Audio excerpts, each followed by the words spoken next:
여러분 잘 지내고 계십니까? 이제 여름의 끝자락에 서 있는 것 같습니다.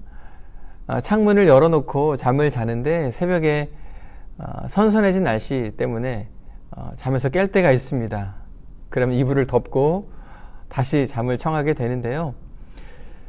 시간이 지나면 계절이 변화가 되고 더위가 물러가는 것처럼 우리의 인생 속에 있는 때로는 고난이라고 하는 그러한 문제도, 그러한 그 찌는 듯한 무더위도 하나님께서 불어주시는 그러한 시원한 바람을 통해서 다 물러갈 날이 오게 될 줄 믿습니다. 그때를 함께 기다리면서 우리가 믿음의 걸음을 함께 담대히 걸어갔으면 좋겠습니다. 요즘 새벽마다 하나님께서 저에게 주시는 그런 마음이 하나 있습니다. 위로하라는 마음입니다. 아픈 사람을 위로하고, 또 상처 입은 사람을 위로하고, 또 고통 가운데 있는 사람을 위로하라는 마음입니다. 그 사람을 위로함으로 인해서 저를 통해서 하나님의 살아계심을 경험케 하는 것, 이것이 저에게 주신 마음입니다. 그래서 오늘도 기도하면서 하나님, 저의 위로가 필요한 사람이 누구입니까? 아니, 하나님의 위로가 필요한 사람이 누구입니까? 제가 그를 만나서 하나님의 마음을 전할 수 있도록 도와주세요 라고 기도를 했습니다. 오늘도 저의 위로가 필요한 분들, 저를 통하여서 하나님의 위로가 필요한 분들, 그 귀한 분들 하나님이 만나주시고 또 회복해 주시고 또 세임 주셔서 오늘도 거뜬히 살아갈 은혜 부어주시기를 간절히 축복합니다. 우리가 계속해서 예레미야 말씀을 보고 있습니다. 제가 함께 나눌 말씀은 예레미야 25장 1절에서부터 14절까지의 말씀인데요. 이 말씀 한번 같이 묵상 나눔을 하기 원합니다. 하나님은 예레미야를 통해서 유다에게 23년 동안 말씀하셨습니다. 악한 길과 악한 행동에서 돌아오라고 말씀하셨어요. 하나님은 꾸준히 말씀하셨고 이 선지자를 끊임없이 보내셔서 말씀하셨습니다. 하나님의 고집도 대단하신 것 같습니다. 그러나 23년 동안 반복해서 전하신 하나님의 뜻은 그들에게 아무런 변화를 주지 못했어요. 그들에게 하나님의 말씀은 힘이 없는 말씀이죠. 삶의 변화를 주지 않는 무력한 말씀이에요. 한 사람에게도 변화를 일으키지 못하는 생명이 없는 말씀입니다. 세상의 재미와 세상의 자랑과 세상의 철학과 세상의 이슈와 세상의 지식보다 인기가 없는 말씀이에요. 어느 시대나 이 말씀의 영향을 받지 못하면 그 시대는 무너지게 됩니다. 말씀이 개인의 삶에 영향을 주지 못하면 휘청거리게 되는 거죠. 가정과 자녀는 두말할 것도 없습니다. 여러분은 말씀의 영향을 받고 계신가요? 23년 동안 하루도 빠짐없이 하나님은 유다 백성들의 귀에, 눈에, 그들 앞에 수도 없이 말씀하셨습니다. 한 번도 거르지 않고 반복해서 말씀하셨어요. 꾸준히 말씀하셨습니다. 끊임없이 말씀하셨습니다. 그러나 유다 백성들은 꾸준히 끊임없이 고집스럽게 듣지 않습니다. 23년간 반복된 말씀이기에 이제 그들의 귀에 외울 정도로 익숙합니다. 매일 반복된 말씀이기 때문에 흔하고 식상하게 들릴 수도 있습니다.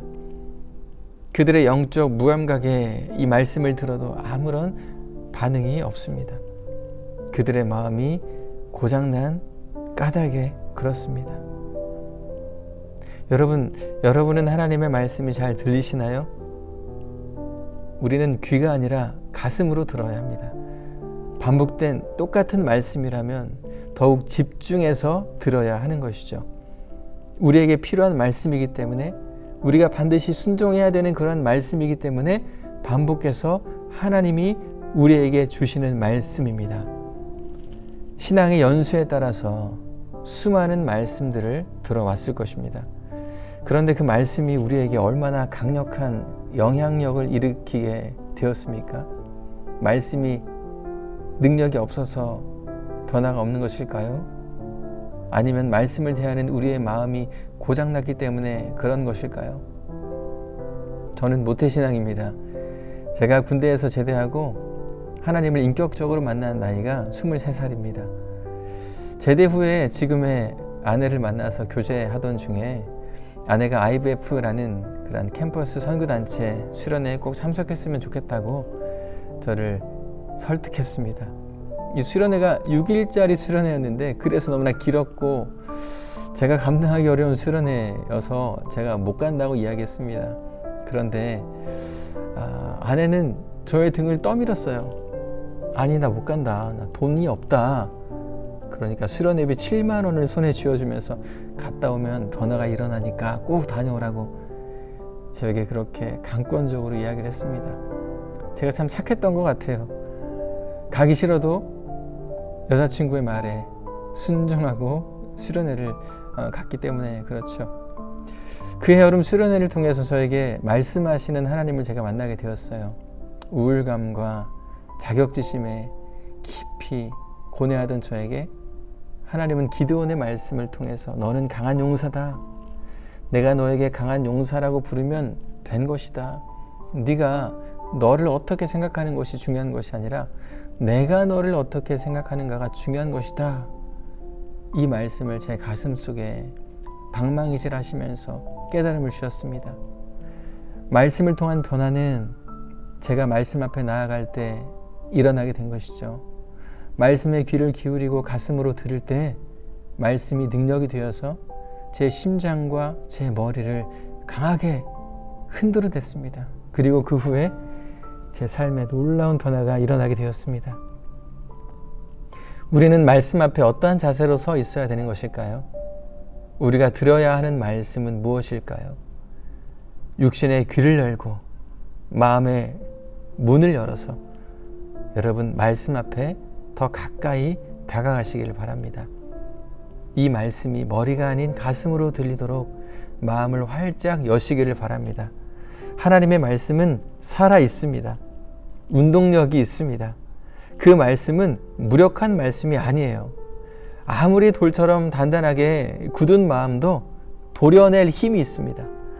바뀔 것 같지 않았던 고집스러운 그 완고함도 잘라내서 부드러운 새살이 돋게 하는 그러한 능력이 바로 말씀 안에 있습니다. 우리의 영혼과 삶과 생각과 인생의 방향까지 바꾸시고 고치시고 변화시키는 것이 바로 우리의 말씀입니다. 혹시 가족의 그 누군가가 완고한 마음으로 살아가고 있습니까? 말씀 앞에 여러분 나아가십시오. 말씀의 능력을 그들의 귀에 들려주십시오. 하나님의 놀라운 힘이 그들의 삶을 바꾸어 주실 것입니다. 히브리서 4장 12절에 이렇게 말씀하세요. 하나님의 말씀은 살아있고 활력이 있어 좌우의 날선 어떤 검보다도 예리하여 혼과 영과 및 관절과 골수를 찔러 쪼개기까지 하며 또 마음의 생각과 뜻을 판단하나니. 혹시 여러분 오랜 시간 말씀 앞에 서지 못했습니까? 말씀을 들어도 이 말씀이 귀에 잘 들리지 않으십니까? 마음의 감동이 느껴지지 않으십니까? 우리는 꾸준히 말씀하시는 하나님 앞에서 혹시 꾸준히 반응 없는 삶을 살고 있진 않습니까? 말씀이 아니라 세상에, 사람의 이생의 자랑과 육신의 안목에 반응하며 살고 있진 않습니까?